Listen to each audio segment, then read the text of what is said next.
तो स्टूडेंट्स, पिछले लेक्चर में हमने पढ़ लिए थे सॉल्यूशन में unit of concentration, types of solution. अब इस लेक्चर में हम पढ़ रहे हैं विलेयता। तो विलेयता क्या होगी, किसे कहते हैं विलेयता, इसकी डेफिनेशन क्या होगी। दो चीजें अपने को याद रखनी है। एक अपने पास होता है सोल्यूट और एक होता है सॉल्वेंट, यानी एक होगा विलेय और एक होता है विलय। इस सॉल्वेंट की डेफिनेट क्वांटिटी में, यानी विलायक की निश्चित मात्रा में घुले हुए dissolving maximum amount of solute को ही हम क्या कहते हैं, सोल्यूबिलिटी कहते हैं। और ये होती है किसके ऊपर, सर्टेन टेम्परेचर पर, निश्चित ताप पर। तो इसको आप डेफिनेशन को लिख सकते हो, निश्चित ताप पर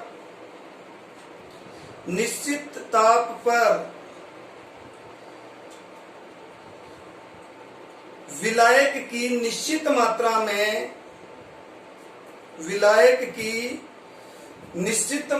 में घुले हुए विलेय की अधिकतम मात्रा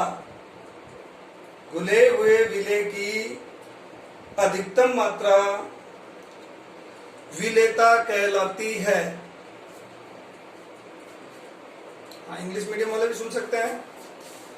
at certain temperature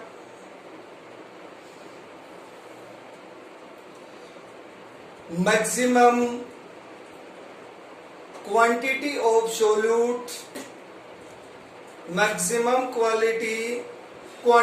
quantity of solute is dissolved in definite quantity in solvent is called solubility। तो ये तो इसकी क्या होगी, डेफिनेशन होगी। यानी सोल्यूट को हम सोलवेंट में जब डिजोल्व कर रहे हैं, घोल रहे हैं, तो इसकी कौन सी मात्रा लेनी है, हमें मैक्सिमम मात्रा लेनी है, यानी मैक्सिमम क्वांटिटी इसकी लेनी है, अधिकतम मात्रा इसकी लेनी होती है। अब इसमें एक हम चीज और देखें कि किसी सोलवेंट में सोल्यूट की जो अधिकतम मात्रा होती है वो निश्चित होती है। जैसे 0 डिग्री सेंटीग्रेड पर 100 ग्राम वाटर में 36 ग्राम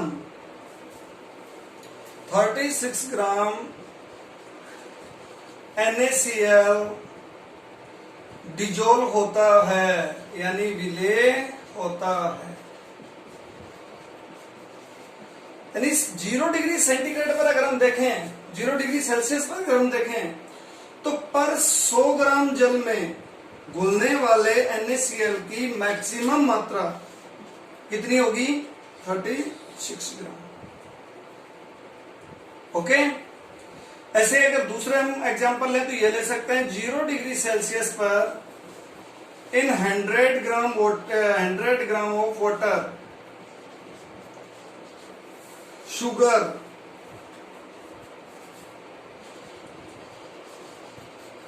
कितनी डिजोल्व होती है, 204 ग्राम, यानी 204 ग्राम। ये इसकी क्या हो गई, सोल्यूबिलिटी होती है। अब इस वाटर में डिजोल्व किए गए NaCl या शुगर की क्वांटिटी यदि कम हो और ज्यादा हो तो कौन कौन से टाइप के सॉल्यूशन प्रिपेयर हो सकते हैं, कौन कौन से टाइप के सॉल्यूशन बन सकते हैं। तो उनमें सॉल्यूशन बनते हैं, नंबर 1 एक होता है जिसको हम बोलते हैं संतृप्त विलयन। संतृप्त विलयन यानी इसको बोलते हैं सैचुरेटेड सॉल्यूशन। सैचुरेटेड सॉल्यूशन का मतलब होता है कि विलायक में घुले हुए विलेय की मैक्सिमम अमाउंट, घुले हुए विलेय की अधिकतम मात्रा। एग्जाम्पल अपने पास है, अगर हम 100 ग्राम वाटर में 0 डिग्री सेल्सियस पर 36 ग्राम NaCl को घोलते हैं, तो जो सॉल्यूशन अपने पास होगा, जो विलयन प्राप्त होगा, उस विलयन को कौन सा विलयन कहेंगे? संतृप्त विलयन, सैचुरेटेड सॉल्यूशन। अगर मान लीजिए यहीं पर 100 ग्राम वाटर में यदि हम मोर देन 36 ग्राम कर दें, कितने से ज्यादा कर दें? 36 ग्राम से ज्यादा कर दें, तो जो सॉल्यूशन अपने पास होगा, उस सॉल्यूशन का नाम होगा नंबर 2, उसको बोलते हैं अति संतृप्त विलयन। अति संतृप्त विलयन, अति संतृप्त hyper saturated solution, hyper saturated solution. तीसरा सॉल्यूशन अपने पास हो रहता है असंतृप्त, असंतृप्त विलयन यानी अनसैचुरेटेड सॉल्यूशन। इसमें पर 100 ग्राम ऑफ वाटर में डिजोल्विंग जो अमाउंट है NaCl की, वो कितने ग्राम से कम होगी? 36 ग्राम से कम होती है। अगर 36 ग्राम से कम होती है तो कौन सा होगा? अनसैचुरेटेड सॉल्यूशन बन गया। अगर 36 ग्राम है, सैचुरेटेड सॉल्यूशन बन गया। और यदि मोर देन 60 ग्राम है, सॉरी 36 ग्राम है, तो कौन सा सॉल्यूशन प्रिपेयर होगा? हाइपर सैचुरेटेड सॉल्यूशन यानी अति संतृप्त विलयन। अब इसी के अंदर हम एक चीज ये देखते हैं, जो अति संतृप्त विलयन अपने पास बनते हैं, उनमें एक विशेषता और होती है। हमें पता है कि 100 ग्राम जल में घुलने वाले अधिकतम NaCl की मात्रा कितनी होगी? 36 ग्राम होती है। लेकिन यदि हम 36 ग्राम से ज्यादा NaCl को डिजोल्व करेंगे, यदि उसको हम और ज्यादा घोल देंगे, तो क्या होगा? घुला हुआ जो NaCl है उसके प्रिसिपिटेशन बन जाएंगे, यानी उसके अवक्षेप बन जाएंगे, वो क्रिस्टल में आ जाएगा। और जो हमने एक्स्ट्रा जो घोला है वो डिजोल्व हो जाएगा, वो घुल जाएगा। ओके। और इस एक्वस सॉल्यूशन में यानी जलीय विलयन में उपस्थित NaCl और बना हुआ क्रिस्टल, इनमें इक्विलिब्रियम हो जाता है, यानी एक साम्य अवस्था आ जाती है, जिसको हम बने हुए जो अवक्षेप हैं उनको हम क्रिस्टल कहते हैं। और ये जो प्रोसेस होती है, फेनोमेनन जो होती है, जो प्रक्रिया होती है, उस प्रक्रिया को हम क्रिस्टलीकरण कहते हैं। ठीक है, ये तो बात हुई इनकी सोल्युबिलिटी के रिगार्डिंग। अब नेक्स्ट हम इसमें पढ़ेंगे कि कौन कौन सी विलेयता, कौन कौन से एक लिक्विड में हम सॉलिड को लेंगे, लिक्विड में हम गैस को भी डिजोल्व करेंगे, तो किस प्रकार से सॉल्यूशन प्रिपेयर होता है, और कौन कौन से फैक्टर जो होते हैं जो उनको इफेक्ट करते हैं। Of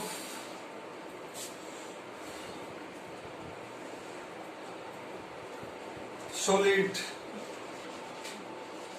in liquid, okay. नहीं,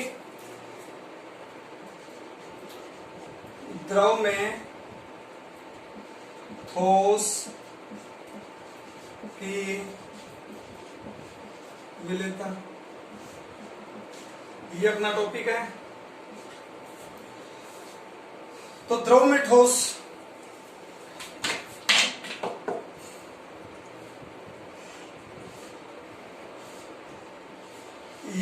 अपने पास कोई लिक्विड है और इस लिक्विड में हम क्या, अपने पास सॉल्वेंट और इसके अंदर कोई हम इसको डिजोल्व कर रहे हैं, सॉलिड। तो ये सॉलिड अपने पास क्या है, सोल्यूट। ठीक है, इस सॉलिड को जब इस सॉल्वेंट यानी लिक्विड में डिजोल्व किया जाता है तो हमें याद रखना होगा कि ये डिजोल्व होगा या नहीं होगा। सभी लिक्विड में सभी सॉलिड को डिजोल्व नहीं कर सकते। कुछ ऐसे सॉलिड होंगे जो लिक्विड में घुलेंगे, डिजोल्व होंगे। कुछ ऐसे लिक्विड सॉलिड भी होंगे जो लिक्विड में डिजोल्व नहीं होंगे। इसके लिए हमें जानना जरूरी है कि लिक्विड और सॉलिड यानी सॉल्वेंट और सोल्यूट, इन दोनों की जो नेचर है वो नेचर क्या होनी चाहिए, सेम। अगर दोनों की नेचर समान होगी तो डिजोल्व होगा, दोनों की नेचर समान नहीं होगी तो डिजोल्व नहीं होगा। अब देखिए, लिक्विड को हम दो पार्ट्स में डिवाइड कर सकते हैं। कुछ ऐसे लिक्विड होते हैं जिनमें कोवेलेंट बॉन्ड होते हैं, कोवेलेंट बॉन्ड यानी सहसंयोजक बंध। जिनमें सहसंयोजक बंध होंगे, कोवेलेंट बॉन्ड होंगे, उनको हम कोवेलेंट कंपाउंड कहते हैं।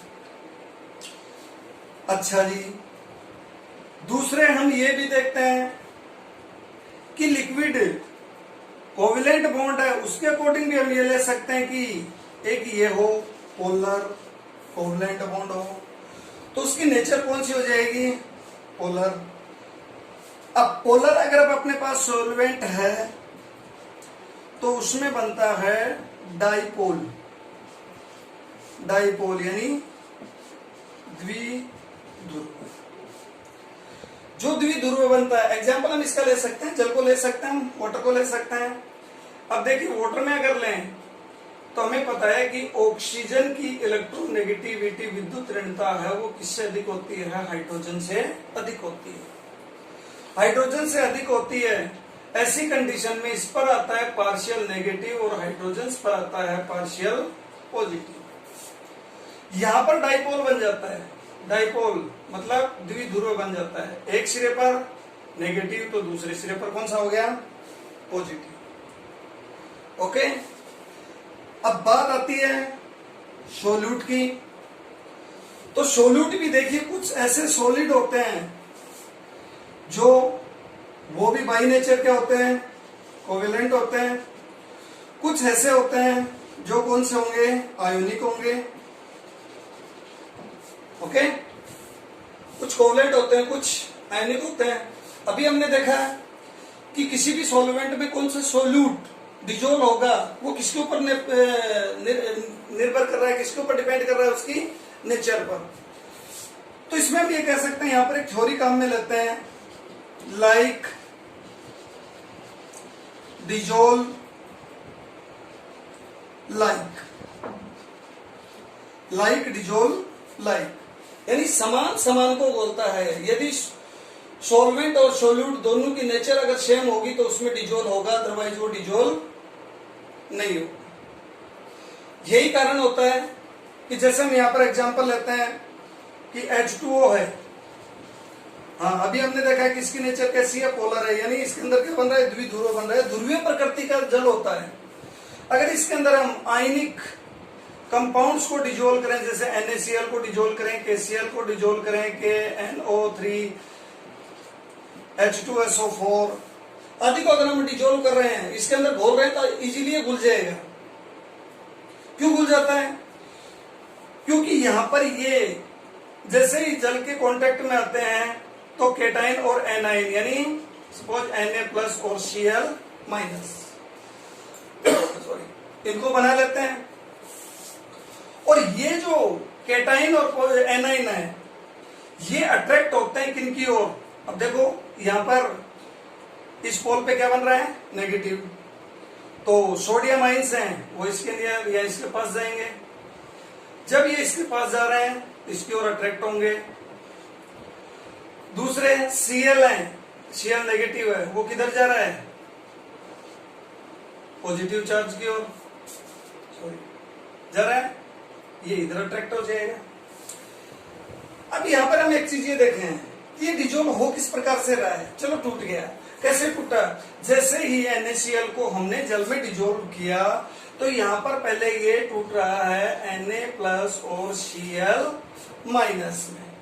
इसका मतलब यहां पर जब ये टूट रहा है तो यहां पर जो एनर्जी होती है वो कौन सी होती है? Lattice energy. कौन सी होगी? लैटिस एनर्जी, यानी क्रिस्टल जालक ऊर्जा। पर ये जो क्रिस्टल जालक ऊर्जा है, जब ये जिसको जल में घोलेंगे, इसकी क्रिस्टल जालक ऊर्जा है वो कम होती है, कम होगी, ये अपने आयन में टूटेगा। जब ये किसकी ओर अट्रैक्ट हो रहा है? ये अट्रैक्ट हो रहा है नेगेटिव और पॉजिटिव पोल की ओर। तो यहां पर इनमें क्या होता है? एक इंटर रिएक्शन होगी बिटवीन पोल एंड आयंस, और यहां से जो एनर्जी रिलीज होती है, यानी इनके बीच आकर्षण के कारण जो ऊर्जा उत्पन्न होगी, उसको हम बोलते हैं हाइड्रेशन एनर्जी। कौन सी कहेंगे? हाइड्रेशन एनर्जी, यानी जल योजन ऊर्जा।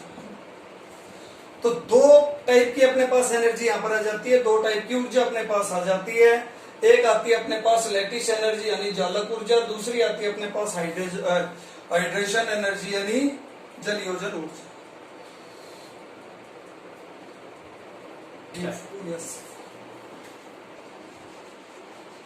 solubility of solid। okay? तो solubility of solid, अब इसके हम क्या ले रहे हैं? फैक्टर्स।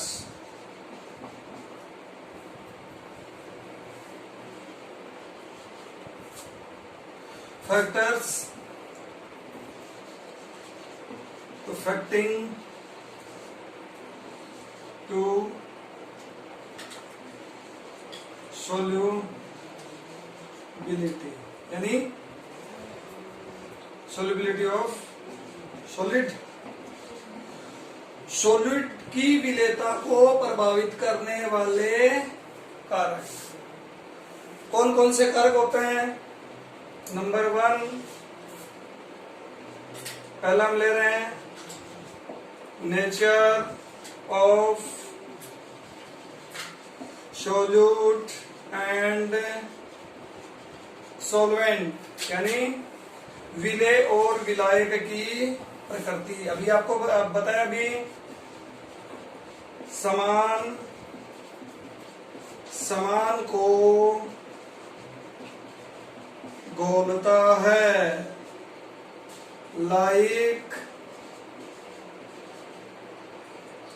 Dissolve like. ठीक है,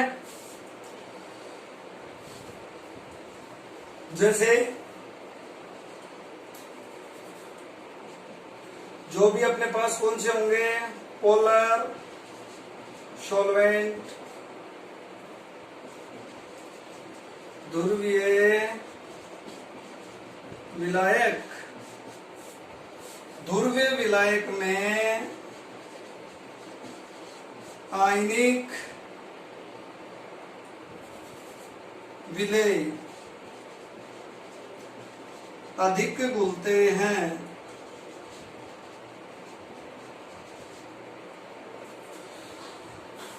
अध्रुवीय मतलब अध्रुवीय विलायक कौन सा होगा? Non polar. Non polar solute में सहसंयोजक विलेय अधिक विलेय होते हैं। जैसे एग्जांपल हम लें, H2O है, कैसा होता है? ध्रुवीय।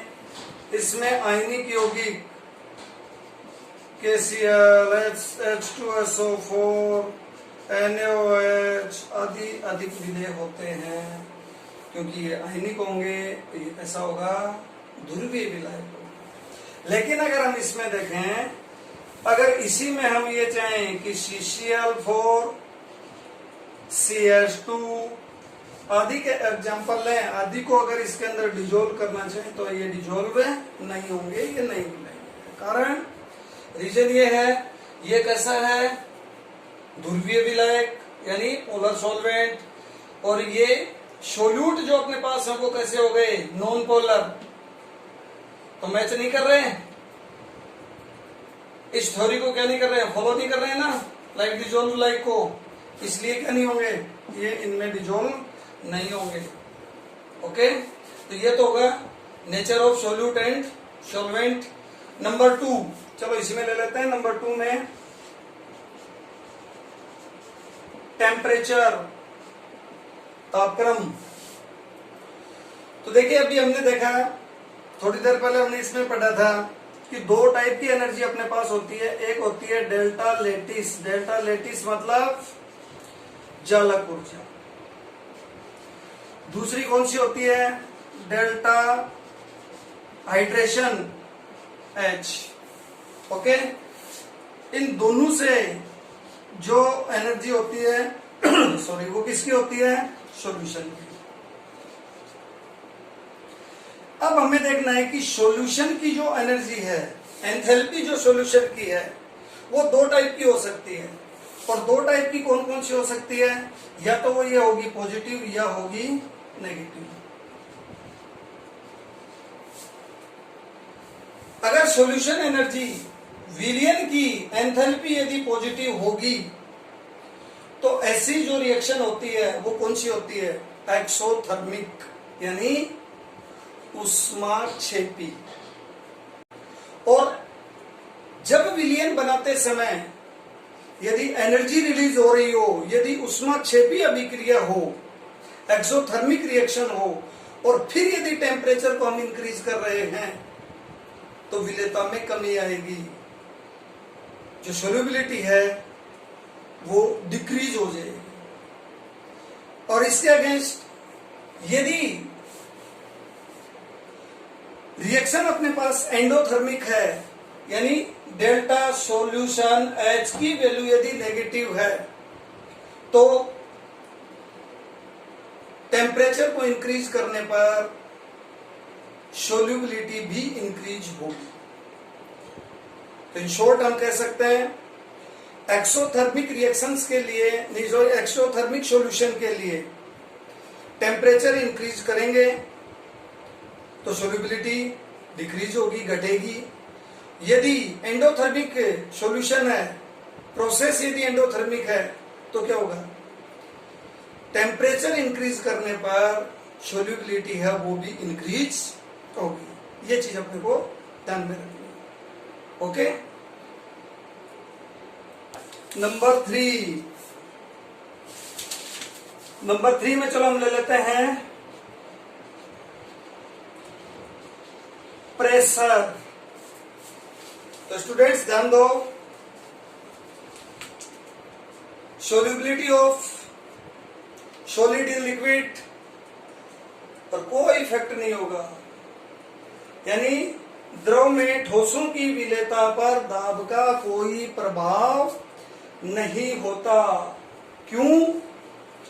रीजन सिंपल है, both liquid and solid are incompressible, दोनों ही एसएमपीडीए होते हैं, और एसएमपीडीए होने के कारण क्या नहीं होंगे, इन पर कोई दाब का प्रभाव नहीं होगा।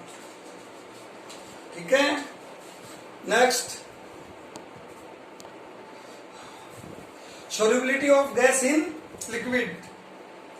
यदि लिक्विड में गैस को क्या करना है, जब इसको डिजोल्व करेंगे तो वो डिजोल्व होगी नहीं होगी, ये भी हम देखते हैं। तो देखिए, सबसे पहले तो हम ये कहें कि कोई भी गैस किसी भी लिक्विड में कम या अधिक मात्रा में विलय होती है। यानी कोई भी गैस है वो किसी भी लिक्विड में किसी भी क्वांटिटी में क्या हो सकती है, डिजोल्व हो सकती है। वो ज्यादा भी हो सकती है, वो कम भी हो सकती है। ओके, अब इसके भी फैक्टर्स लेते हैं हम। Number 1, nature of gas. Nature of gas, देखिए कौन सी गैस लिक्विड में ज्यादा सोल्यूबल होती है, कौन सी कम सोल्यूबल होती है। तो नंबर 1, जो गैस इजीली क्या हो, लिक्विफाइड हो जाती हो, आसानी से जो द्रवित हो सकती हो, नंबर 1। नंबर 2, जब भी गैस को लिक्विड में डिजोल्व कर रहे हैं, जब इसको घोल रहे हैं, तो वो आयंस में यानी डी एसोसिएट हो जाती है, और जो लिक्विड के साथ यानी सॉल्वेंट के साथ क्या बना लेती हो, कंपाउंड बना लेती है। ऐसी गैस अधिक विलय होती है। देखिए, इसको हम कैसे कह सकते हैं। नंबर 1, जो आसानी से द्रवित होती हैं, जो आसानी से द्रवित होती हैं, यानी इजीली क्या हो जाती हैं, लिक्विफाइड हो जाती हैं। ठीक है। नंबर 2, जो गैस सॉल्वेंट में यानी विलायक में क्या हो जाती है, डिस एसोसिएट हो जाती है, मतलब अपघटित हो जाती है, टूट जाती है। और नंबर 3, जो गैस सॉल्वेंट यानी विलायक के साथ क्या कर लेती हैं, कंपाउंड बना लेती हैं, यानी यौगिक बना लेती हैं, इनकी विलेयता अधिक होती है। जैसे यहाँ पर हम एग्जांपल लेते हैं कि एक N2 की अपेक्षा यानी N2 से अधिक SO2 गैस ज्यादा डिजोल्व होती है। रीजन, ये इजीली क्या हो जाती है, लिक्विफाइड हो जाती है, यानी द्रवित हो जाती है। समझ गए। अब कौन सी जल्दी द्रवित होती हैं, जिनका मोलर मास अधिक हो। क्या अधिक हो, मोलर मास ज्यादा होगा, वो इजीली क्या होती हैं, द्रवित होती हैं, इजीली लिक्विफाइड हो जाती है। इसलिए यहाँ N2 से SO2 की विलेयता अधिक होगी, सोल्यूबिलिटी ज्यादा होगी किसकी, SO2 की। चलो दूसरा एग्जांपल लेते हैं। जो इजीली क्या हो जाती हैं, डी एसोसिएट हो जाती है। डी एसोसिएट हो जाती है मतलब टूट जाती है। सपोज जब वाटर में यदि हम HCl को डिजोल्व करें, इसको करें, HCl को डिजोल्व करते हैं, जैसे HCl को अगर मिला दिया जाता है तो ये टूट जाता है H प्लस और Cl माइनस। ये अपने आइंस में क्या होगी, डी एसोसिएट हो गई, तो क्या बढ़ेगी, सोल्युबिलिटी बढ़ेगी। नंबर 3, जो क्या बना लेती हैं, कंपाउंड बना लेती हैं, कंपाउंड बना लेती हैं। फॉर एग्जाम्पल अगर मान लो जैसे हमने लिया NH3 अमोनिया गैस है, जब अमोनिया गैस को जल में डिजोल्व कर देते हैं तो अमोनीकृत जल बनता है, जिसको हम क्या कहते हैं, NH4OH। क्या बन गया, कंपाउंड बन गया ना। तो ये देखिए SO2 ज्यादा विलय हो रही है, ज्यादा डिजोल्व हो रही है, रीजन इजीली क्या होती है, द्रवित। HCl है वो अधिक विलय हो रही है, क्यों, क्योंकि वो किस में टूट रही है, अपने आयंस में। NH3 ज्यादा डिजोल्व हो रही है, क्यों हो रही है, रीजन क्या रहा है, जल्दी क्या रीजन आ रहा है बताओ, कि वो यौगिक बना रही है। तो देखिए वाटर में कौन कौन सी गैस जो डिजोल्व हो रही है उनका ऑर्डर क्या होता है। सबसे ज्यादा जो गैस डिजोल्व होती है वो कौन सी होती है, NH3, क्यों, ये कंपाउंड बना रही है इसके साथ। फिर नंबर 2 में कौन जाता है, HCl, ये क्या हो रही है, डीएसोसिएट हो रही है। फिर इसके बाद और हम ले रहे हैं जो आएगी, कौन सी गैस आएगी, H2S, फिर कौन सी आती है, SO2, फिर कौन सी आएगी, C2H4 भी आती है। फिर इसके बाद नेक्स्ट आती है CO2, फिर आएगी O2, फिर आएगी N2 और फिर आती है H2। याद रखना ये इनका ऑर्डर होता है। ओके,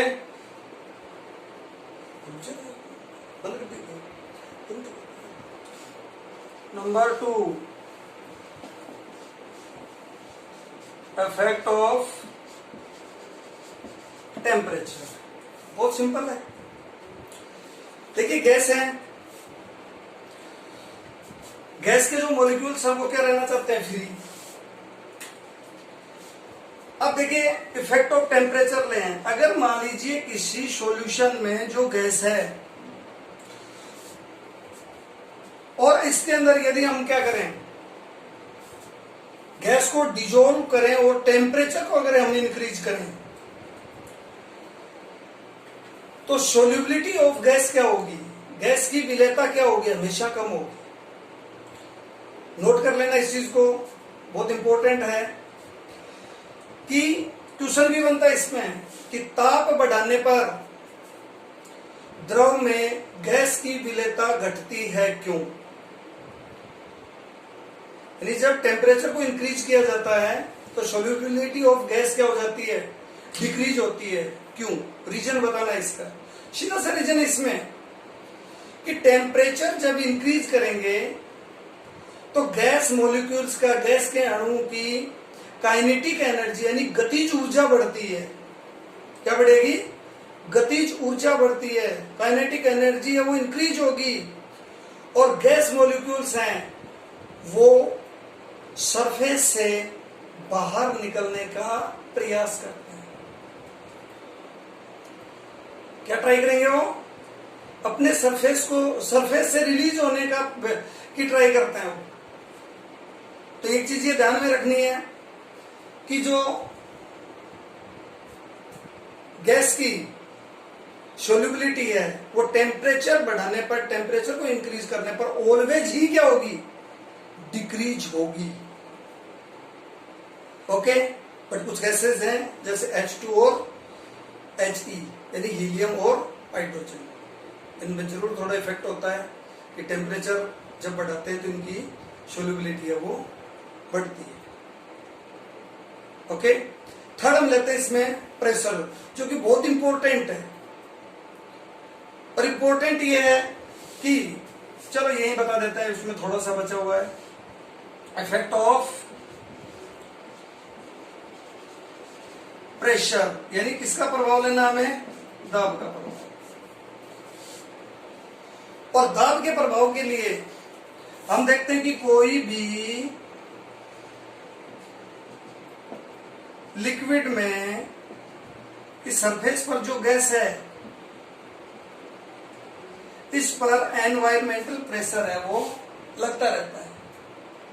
और कुछ गैस मॉलिक्यूल्स हैं वो किस में आ जाते हैं, इसमें डिजोल्व हो जाते हैं लिक्विड में। ओके, और डिजोल्विंग गैस और नॉन डिजोल्विंग गैस में क्या जाता है, इक्विलिब्रियम आ जाता है। क्या जाता है, इक्विलिब्रियम। अगर ऐसी कंडीशन में अगर यहां हम गैस के ऊपर यदि क्या कर दें, प्रेशर को इंक्रीज कर दें, प्रेशर को बढ़ा दें, तो अमाउंट ऑफ डिजोल्विंग गैस क्या हो जाती है, इंक्रीज हो जाती है। और इसी की स्टडी की हेनरी साइंटिस्ट ने। तो इसको हम किसके अकॉर्डिंग इसको कंसिडर कर सकते हैं, इसको हम कर सकते हैं, इसको किसके अकॉर्डिंग हम समझ सकते हैं, इसको समझ सकते हैं हेनरीज लॉ के अकॉर्डिंग, जो कि बहुत इंपॉर्टेंट है, इसकी डेफिनेशन इंपॉर्टेंट है। तो इसमें हेनरी का जो लॉ है वो देखिए यहीं पर अपने पास क्लियर हो रहा है कि किसी लिक्विड में, किसी द्रव में डिजोल्ड जो गैस है वो अप्लाइड प्रेशर के डायरेक्टली प्रोपोर्शनल होती है,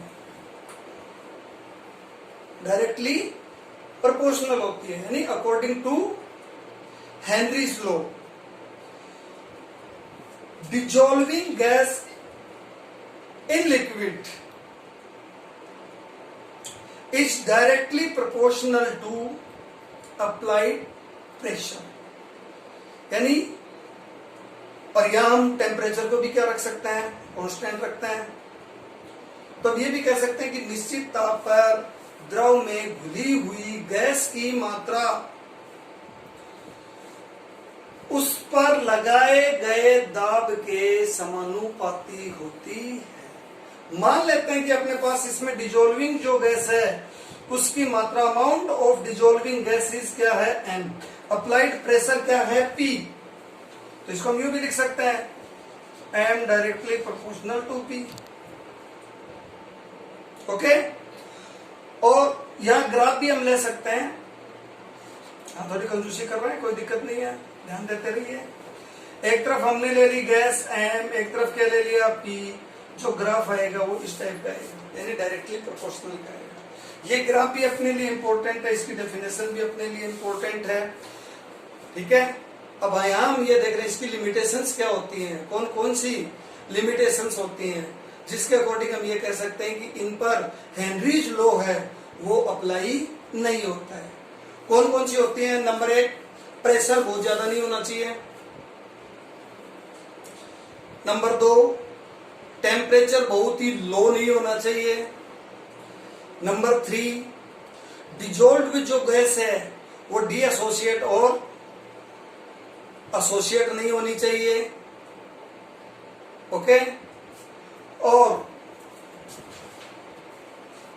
गैस न तो कोई रिएक्शन करनी चाहिए और न ही क्या होना चाहिए, कोई रिएक्शन डीएसोसिएट या एसोसिएशन होना चाहिए।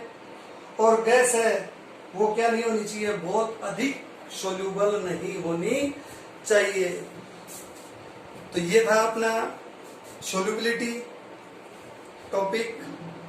देखते रहिए नेक्स्ट लेक्चर में वेपर प्रेशर। ओके, लाइक और सब्सक्राइब करना न भूलें।